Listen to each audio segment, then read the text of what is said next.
So I wanted to share this quick message with you about the amazing month of May.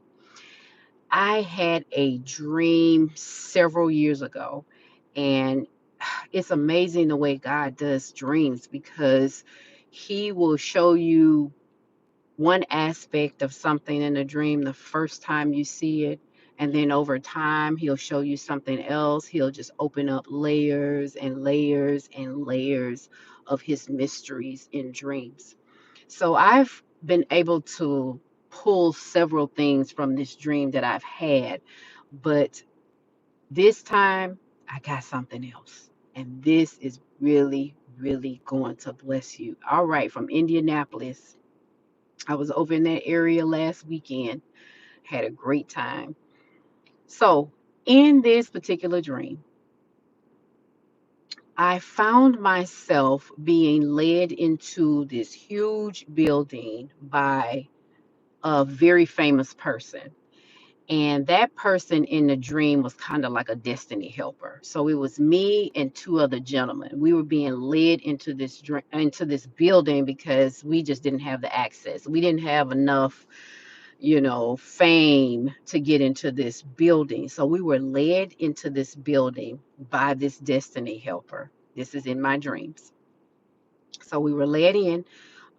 They really didn't want to let us in the building. There was a guard outside the building door, and he really didn't want to let us in. But because we was with this person, he says, "Okay, these three can come on in." So we went in, and there was a little small like foyer area before you got into the main area. So there was a lady standing guarding that door, and she looked at the gentleman because she knew him, and then she looked at us like, "Who is this?" And he says, "Hey, I'm going in with them." So she kind of looked sideways, and he said, "Let me just peep to see what's going on inside." So he opens the door, he goes inside, and we could hear that it was a basketball game, but we also could hear that when he opened the door that it was like right there. I mean, you could literally hear them running up and down the court. He was so close. So he comes back out and he says, "Man, yeah, it's really going on up in there." So she says, "Well, they can't come in." And he says, "Well, they don't have any money, but I have the money for them." And she says, "Okay." So he opens up his wallet and pulls out a gold credit card. And me and the other two gentlemen were looking like, we never seen a card like that before. So he hands me the card, not the two gentlemen. And he says, "Go over to the ATM machine and pull the money out." So I walk over in my dream to the ATM machine. And when I got over and I start looking at the numbers on the ATM machine to punch in the code, my eyes were blurry. I could not see the number. I struggled with trying to find, the numbers. I knew the code, I just was struggling to find the numbers. So eventually, I pull the money out of the ATM machine and I go back over and I give it to the Destiny Helper. And then my dream sort of kind of fades out, but I knew that we went in. I then move into a second part of my dream. In this dream, I'm coming out of the building. I feel so like changed when I got out of the building. I knew that there was something that occurred there because I was able to go into the inner courts. I was able to get in with this destiny helper. I was able to get into the inner courts where no one else was allowed to sit. I was able to go into that area, the inner courts, the Holy of Holies.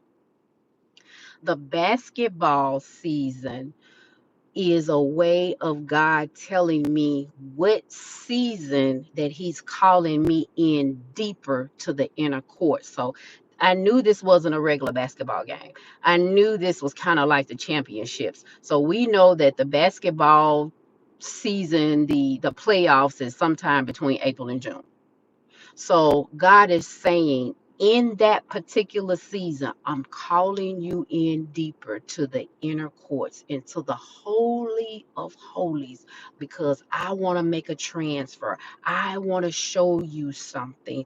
I want you to see what what I'm doing in your life.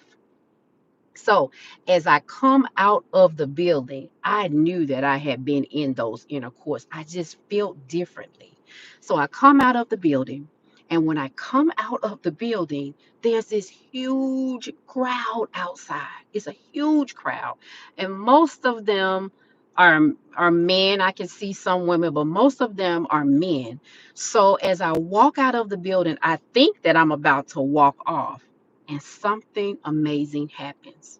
This motorcycle from like another dimension, another era, time zone in life pulls up. It's a black motorcycle. So everybody's looking at this black motorcycle like, where in the world did this motorcycle come from? Uh, they had never seen anything like it. I had never seen anything like it. So I automatically knew to get on the motorcycle. So I get on the motorcycle with much confidence, even though I know I had never rode this motorcycle before in my life. And it was just, it had all of these buttons and knobs. It was, even the men in the crowd, they were looking like, who made this? Because man couldn't have made a motorcycle like this. There's no way that man could have made a motorcycle like this. That's how they were looking. And they were even shocked that I, a female, got on that motorcycle. So I got on the motorcycle and it turned itself on. And all I had to do was grab the handles. That's it. All I did was grab the handles. I put my foot down. You know how you get over on a motorcycle? So I put my foot down and the gas pressed on its own. All I had to do, it looks like I was pressing the gas from the outside, but the gas pressed on its own. And then it just took off so smooth. And y'all, I was just doing all these fancy moves in the crowd, and everybody was like, some people were like, oh wow, how is she doing that herself? We can't even do something like that. And then there was these other people that were saying, no, it's something else behind this. There's no way that she could be moving like she was moving. And then almost in an instant, I wanted to go back and try to explain everything to everybody, but the motorcycle was like, no, it just kept pushing me forward, and I just rolled off into the wind, just rolled off. Let me tell you something about my dream, because my dream ties into a specific season in all of our lives, especially those who have been called to God and have been called to a purpose. Listen, we're in that same time period, that April, May, June time period, where God is about to do something deep for you. He's calling you to himself into the holies of holies to reveal secrets to you, treasures to you that have never been released before. And when you come out of that thing, you're going to look supernatural to people. You're going to be able to ride and do things like you've never done before. People are going to look at you and say, how are you doing what you're doing? How are you moving to your next so smoothly? It looks like you doing this thing effortlessly. What is that force or that power that is behind you? I want to know what it is, because I too want to serve. I want to be in the midst of whatever that is. That's the way God does things. But we have to be right where God needs us to be so that he can come to us. Sometimes we're out of line. See, for many years, I know some of you have been praying that you are lined up with destiny helpers. You're praying that you go deeper with God. God is very systematic about everything that he does. He has a calendar. or when he specifically releases certain things. And sometimes we just not privy of those things. We don't know when God is moving because we haven't been taught. But God will teach us his seasons. And that April, May, June time frame is his season where he releases so much. He releases that supernatural portion of redemption. He releases that supernatural portion of recovering things into your life. And not only recovering things into your life, but taking that thing that you have lost in your life and moving supernaturally. That thing has, that thing that you lost, and you lost some years from it. You lost 15 years from your life, 20 years from your life. God says, not only am I going to bring it back, but I'm going to put you ahead. So it's almost going to appear like you never ever lost anything in your life, that you're going to be gliding and moving through things. But we have to understand when God does these things, because it's a short time period in there. And that is that season that he was trying to tell me about. This is that season that Jesus died on the cross. That April, May, June time frame, that was that season that he gave up the ghost, that he bought everything back for us, that he moved us into an area that we could not do on our own, that he made it capable for us to go straight to the Father ourselves. This is that season where God wants to do the same for you. So I just had to share this dream with you because I was brought back into that reality today. That right now, God says, I'm moving by my spirit in your life. All I need you to do is grab the handlebars. That's it. Trust me. See, it took trust for me to get on that motorcycle in my dream. And I did it effortlessly. All I had to do was trust God. And he laid that thing out. He made it look like I'm a real good driver. Because he told me that even after I woke up in the dream, he says, you a real good driver. And I knew I wasn't driving that motorcycle. But the driving part was the trusting part. Trust God. Trust God in this season because he wants to do something by his spirit in your life. He wants your hands off of what he's doing and just trust him. Just grab onto his word.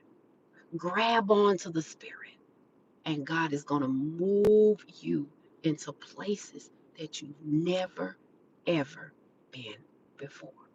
I hope that this blesses you. I hope that it does. Before I go off, I just got to read this comment. He says, he's been showing me that, but I was questioning why. He told me to trust him, but I told him that I needed his help. Trust him. Trust him. Sometimes you just have to close your eyes and take one step forward and just trust him. When he tells you to go, go.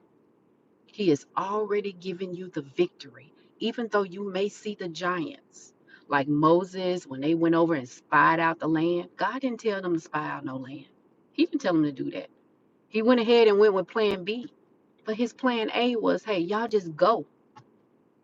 You're gonna possess the land. But Moses took it upon himself and said, nah, let me help you out, God. Let me help you out. Let me get these guys together and we're gonna go over and spy out the land. Let me make sure that what you say is real. God don't need no help. None at all. And we want to help him so bad. But trust, that's that walking by faith. Father, even though I can't see it, even though I can't hear it, even though I can't taste it, there's something in me that just says, follow you. And that's what we have to do. We don't want to do it. We don't want to be, even though Moses, Moses did so much in the Bible. But one of the saddest things for Moses was he didn't get a chance to see the promised land. Hold on one second. I got somebody coming. He didn't get a chance to see the promised land because he was disobedient to God. He was disobedient. The younger people, the younger generation got a chance to see it, but he didn't get a chance to see it. So let's not be disobedient. Let's not help God out. Let's just go with the flow. Just trust him with your eyes closed. With your eyes closed to say, Father, I'm just going to step out and I trust you. And I know that even though it feels like I'm falling, I'm not. And if I am falling, I'm falling in your hands. All right. So y'all be blessed. I will do it. I will be obedient. Amen. I will be praying for you. I pray for all of you because I want you to do even more greater things than me, even though I'm not done yet. But I want you to do even more greater things than me. So I hope that this blesses you and share it with someone. And I hope that it is taught with simplicity and with love and with understanding.